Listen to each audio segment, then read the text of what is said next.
Okay भाई लोगों, तो मार्वल की मूवी का इंतजार कर रहे थे, स्पाइडर ब्रांड न्यू डेज। तो भाई आ गई है। अगर मैं बात करूं तो यार इस मूवी से मुझे कुछ खास मजा नहीं आया। अब मैं ऐसा क्यों कह रहा हूं, अगर आप ये जानने में इंटरेस्टेड हो तो वीडियो को लास्ट तक देखें। मेरे दोस्तों, हमने इंतजार किया था कि यार नो वे होम के बाद स्पाइडरमैन की लाइफ दिखाई जाएगी। जिस तरह से भाई वो इतना मुश्किल से सरवाइव कर रहा है, उसकी गर्लफ्रेंड मिस हो गई, उसके दोस्त मिस हो गए, उसको कोई जानता नहीं है, उसकी आंट में मर गई है। और भाई टोनी स्टार्क भी इस दुनिया में नहीं रहा, मतलब जो उसका गॉड फादर था, जिसको वो काफी ज्यादा पसंद करता था, और टोनी भी उसको बहुत ज्यादा चाहता था। अब उसके पास कोई भी नहीं है। और जिस तरह से भाई अब स्पाइडर का सिर्फ और सिर्फ एक ही मकसद है कि मैं अब न्यूयॉर्क सिटी को बचाऊं, उसकी हिफाजत करूं। और वो कर भी रहा है, वो अच्छी तरह से परफॉर्म कर रहा है, अपनी नींद नहीं ले रहा, वो अपनी जिंदगी में कुछ नहीं कर रहा, सिर्फ जहां पर क्राइम होता है वहां पर मौजूद मिलेगा आपको स्पाइडरमैन और बचाएगा लोग। तो जिस तरह से भाई वो एंट्री दिखाई गई है स्पाइडरमैन की शुरू में, तो मुझे लगा था कि यार वो जो ट्रेलर में हम सीन देख रहे हैं जिस तरह से स्पाइडरमैन आ रहा है, निंजा से लड़ रहा है, तो मुझे लगा था कि यार 2 बार फाइटिंग होगी। तो ऐसा नहीं हुआ यार। इन्होंने बस सिर्फ इतना दिखाया कि स्पाइडरमैन अब ऐसे ऐसे विलन्स को पकड़ रहा है, और विलन्स को पकड़ने में इन्होंने यूं विलन्स को पकड़ा और भाई इनको जेल में डाल दिया। तो नॉर्मल काफी स्टोरी जो बिल्कुल नॉर्मल से चल रही होती है, लेकिन अचानक एक नई पावर इंट्रोड्यूस हुई है। अब अगर मैं बात करूं तो भाई वो जो जैन का कैरेक्टर दिखाया गया है, मुझे वो लग रहा है कि वो एक्समैन की तरफ से है। क्योंकि भाई ऐसी पावर जो हमने देखी है वो हमने देखी है, एक्समैन का एक कैरेक्टर है। अब उस लड़की का नाम मेरे ज़हन में नहीं आ रहा, मेरे ख्याल में उसका नाम भी शायद जैन ही है। जिस तरह से भाई वो टेलीपैथी करती है, वो कंट्रोल कर सकती है, किसी के माइंड में जा सकती है, जिससे से कुछ भी करा सकती है। तो मुझे लग रहा था कि यार वही कैरेक्टर है, लेकिन और कैरेक्टर नहीं दिखाए गए। तो इसलिए मुझे कंफर्म नहीं पता, मुझे ऐसा लगता है, ये मेरी थ्योरी की शायद हो सकता है कि ये एक्समैन की तरफ से ही हो, क्योंकि उसकी बहन के पास भी वही पावर्स थी। अब ये पावर जो है वो एक्समैन के घराने से ही है, क्योंकि आपने वुल्वरीन देखा, उसकी पावर उसके भाई की पावर है, तो वो दोनों भाई थे, इसीलिए उनके पास पावर्स थी। अब वो पावर्स जिस तरह से अपग्रेड हुई वो एक अलग कॉन्सेप्ट है। अगर बात करूं तो भाई मुझे इंतजार था कि यार हल्क को इस बार दिखाएंगे।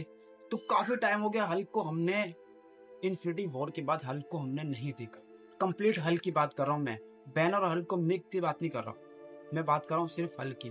तो हल्क को दिखाया, लेकिन यार ऐसा है कि मतलब वो दिखाया और दिखाते ही निपटा दिया, खत्म कर दिया। मैं सोच रहा था कि यार हल्क की थोड़ी सी फाइटिंग सीक्वेंस तो और दिखाते। बस मुझे हल्क का सिर्फ एक ही सीन अच्छा लगता है, जब वो स्मैश करता है और जो वेव्स निकलती हैं, वो फाइटिंग सीक्वेंस अच्छा था, मजा आ रहा है। अब अगर मैं स्पाइडरमैन की बात करूं तो भाई वो अपग्रेड हो रहा है। जिस तरह से भाई उसके हार्मोन्स चेंज हो रहे हैं, जिस तरह से वो बात करता है कि यार जेनेटिक्स में मुझे लग रहा है चेंजिंग आ रही है। जिस तरह से वो ब्रूस बैनर से मिलता है, उससे बात करता है, उससे हेल्प लेने की कोशिश करता है, तो जो ब्रूस उसको बोलता है वो मुझे काफी अच्छी बात लगी कि आप कभी भी ऐसा नहीं कर सकते कि गुड क्वालिटीज को रख के और बैड क्वालिटीज को निकाल दो। ऐसा कहीं भी नहीं होता, कभी भी नहीं होता। अगर आप ऐसा करोगे तो आप एक राक्षस बना दोगे। ये बात से मैं कंप्लीट सेटिस्फाई कर सकता हूँ। मुझे लगता है कि यार ये बात बिल्कुल सही है, ये बात आपको अच्छी भी लगेगी, आपको मजा भी आएगा देख के। लेकिन इन लोगों ने भाई हल्क को तो निपटा दिया, और स्पाइडरमैन की जो ट्रांसफॉर्मेशन दिखाई गई है वो अच्छी लगी। क्योंकि भाई हमने लास्ट देखा था नो वे होम में, जब टोबी ने अपनी कलाई से यार वो जो निकालता है वेब, तो वो आपको अच्छा लगेगा, आपको लगेगा कि हाँ यार फर्क तो है। लेकिन अब ये अपग्रेड हो गया है तो अब ये भी निकालता है। अगर बात करो तो भाई जो कैमरा एंगल से शूट किया गया है, दिखाया गया है, जो एक स्पाइडी जब ऊपर से छलांग मारता है, तो वो जो उसकी नजरिया होता है, जिस तरह से वो लाइफ को देख रहा होता है, क्योंकि न्यूयॉर्क सिटी को देख रहा होता है, तो वो कुछ अलग ही वे में चल रही होती है। तो आप जब वो देखोगे तो आपको मजा आएगा कि यार अच्छा ऐसी स्टोरी है, वो आपको अच्छी लगी। जो वेब्स दिखाई गई, जो यूज किया गई है, जिस तरह से वो दिखाया गया है, वो आपको मजा आएगा। अगर बात करो तो भाई वो लास्ट में निंजा के साथ फाइटिंग हुई है, मुझे कंप्लीट वो ही मजेदार लगी।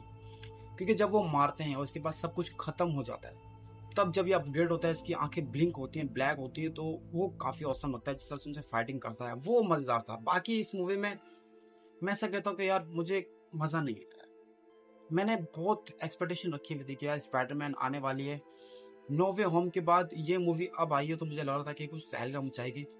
अब हो सकता है ये तहलका मचा भी दे, ये मूवी चल भी जाए, हिट भी हो जाए, लेकिन मुझे ऐसा पर्सनली लगता है कि यार नो वे होम जैसा मजा नहीं करा पाएगी। उसमें डॉक्टर स्ट्रेंज था, जिस तरह से वो दिखाई गई थी वो काफी ज्यादा औसम थी। सैक्रिफाइसेस दिखाए गए थे। इसमें आपको एक स्पाइडरमैन एक बच्चा देखने को नहीं मिलेगा, इसमें आपको एक यंग देखने को मिलेगा, जो समझदार हो गया, जिसको पता है कि कैसे लाइफ को सरवाइव करना है। जिस तरह से वो दिखाया जा रहा है, जिस तरह से वो बात करता है, उसको समझाता है कि ऐसा नहीं करना चाहिए, तुम्हें नहीं करना चाहिए। तो भाई मरते मरते बचा है ये भाई स्पॉइलर है। तो मैं कहना ये चाहता हूँ कि यार मजा नहीं आया। अब मजा क्यों नहीं आया मैंने आपको पहले बता दिया। अगर आपको भी ऐसा लगता है कि यार जो मैं कह रहा हूँ वो सही है, तो मुझे कमेंट्स में ज़रूर बताना। तो मेरे दोस्तों, मिलते हैं अगली वीडियो में। बाय।